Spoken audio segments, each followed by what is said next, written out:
વાત હવે પાડોશી રાજ્યમાં બર્ડ ફ્લૂના પગ પેસારાની. ગુજરાતમાં તાપી જિલ્લાની સરહદ મહારાષ્ટ્રના નવાપુર સાથે જોડાયેલી છે. ત્યાં ફરી બર્ડ ફ્લૂનો વાયરસ ફાટી નીકળતા તંત્ર હરકતમાં આવ્યું છે.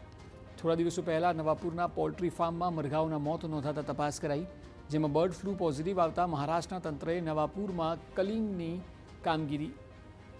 કામગીરી હાથ ધરાઈ. 8 લાખ જેટલા ઈંડાનો નાશ કરાયો છે.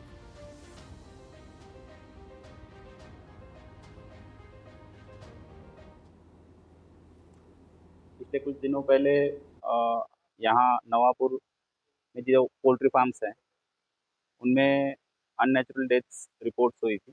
वो सैंपल्स बर्ड फ्लू के लिए पॉजिटिव आए हैं कुछ फार्म्स के। जब रिपोर्ट पॉजिटिव आए उसके बाद में हमने ईपी सेंटर जोन डिक्लेयर कर दिया है।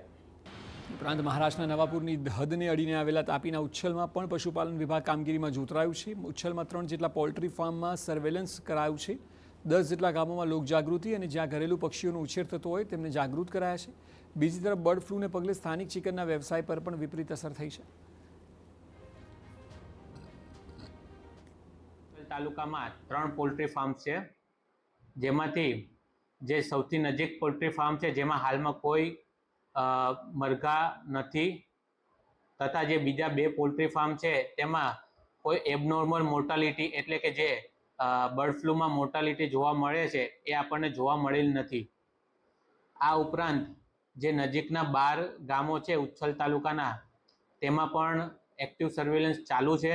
21માં બર્ડ ફ્લૂ આવેલું હતું તે ટાઈમે. આ પાછું બીજી વાર આવ્યું બર્ડ ફ્લૂ 2024માં. એમાં ઘણા ફાર્મરોનું નુકસાન તો ઘણું થયું અને જે હોટલવાળાનો છે ને તેનો પણ ઘણું નુકસાન છે. આમાં વધારે ચિકનનો સેલ અમારો વધારે છે. એ ચિકન આ બર્ડ ફ્લૂના કારણે કસ્ટમર બી તૂટી ગયા અને ધંધા પર પણ પૂરો અસર છે.